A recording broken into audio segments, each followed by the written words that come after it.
Nous sommes le lundi 6 janvier 2025. Mesdames et messieurs, bienvenue à toutes et à tous dans cette revue de presse. Au-delà du renforcement de la coopération à Doha, Félix Tshisekedi explore des pistes pour la stabilité de la RDC. Les gros titres du tabloïd Info 27 ans. Encore notre confrère arrivé dimanche matin pour un bref séjour de travail à Doha au Qatar.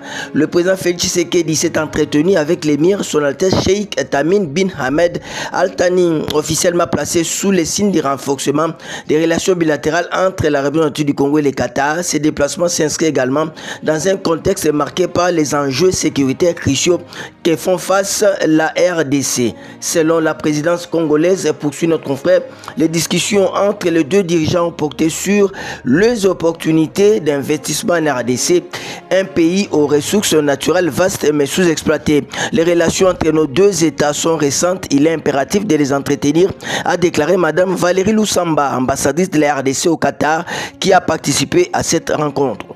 Patrick Mouyaya, un leader visionnaire, l'exclamation et du code d'information générale, le journal.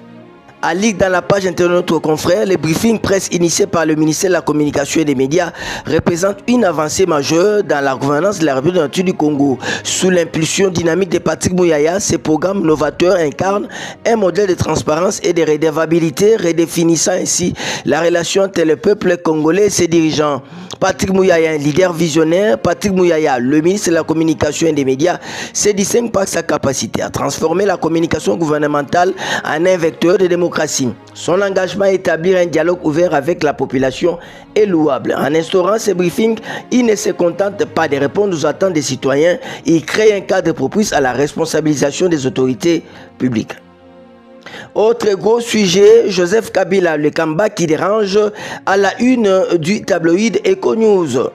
En quoi notre confrère, le 23 janvier 2019, dans son dernier discours à la nation, avant de céder les pouvoirs à Félix Tshisekedi, Joseph Kabila a déclaré « Avec votre concours, j'ai fait ma part pour l'heure ». Ce moment historique qui marquait la première transition pacifique du pouvoir en RDC semblait clore l'épopée politique de l'homme surnommé le Raïs. Mais cette phrase soigneusement pesée résonne aujourd'hui comme une prophétie. Prémonitoire, Joseph Kabila laissait entendre qu'il reviendrait sur la scène politique si les pays sombrait. 5 ans après son départ, la situation nationale décrite comme préoccupante par ses partisans pourrait bien justifier son retour, alors que des rumeurs enflent au sein de sa plateforme politique le Front commun pour le Congo. Les retours du TSE commencent à prendre forme, annonçant une reconfiguration majeure du paysage politique congolais. On va terminer en sport. La Ligue des champions de la CAF, Maniema Union, concède sa première défaite face à l'Esphare du Maroc, rapporte le site d'information générale Info.net.